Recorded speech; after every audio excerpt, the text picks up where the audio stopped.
Here's Connor. He's here with his science fair project he put together with his buddy Ian.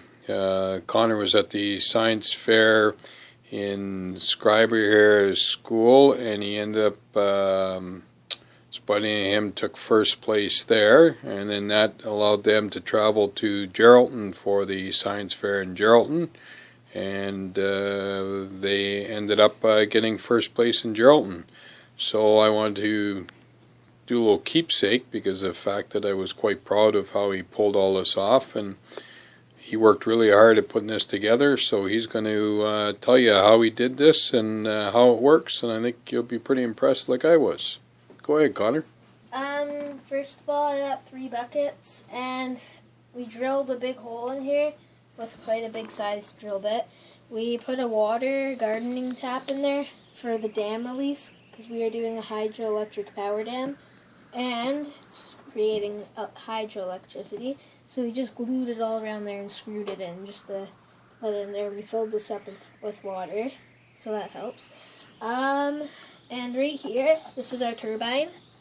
And right here, these are plastic spoons for carrying the water around.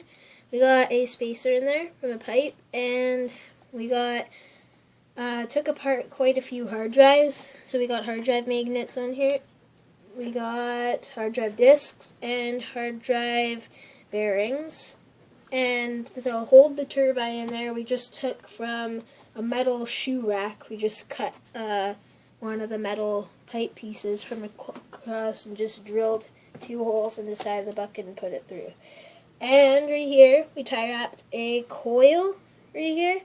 And the coil, when the turbine starts spinning, carrying the water, the magnets hit the turbine. Well, not hit the turbine, they hit the coil. And then it sends electrical charge through the coil, and it brings it right into our model of a transformer right here. As you can see, I have 2 arrows right here, and this is just a dot because there's not power going through the middle.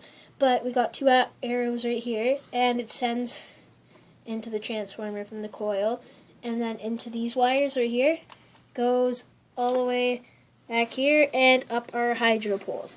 And these are mini models of hydro poles. We actually have LEDs on here, our insulators, and the lights going across.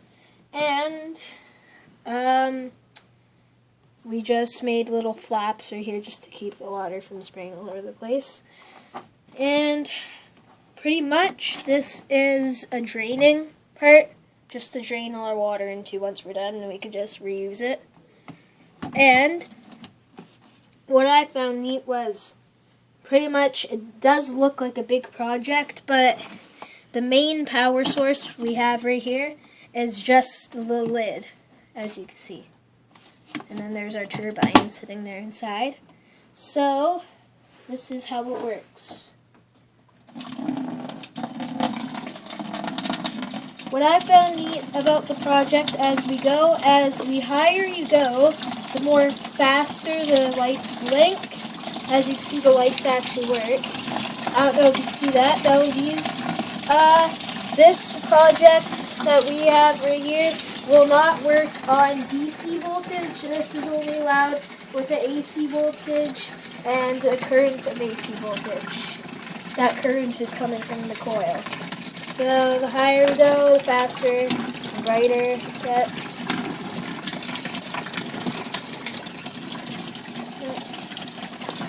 There we go. Now you can see him. You go higher, Connor. And there you go. There he's got it. And that's our project. Nice job, Connor.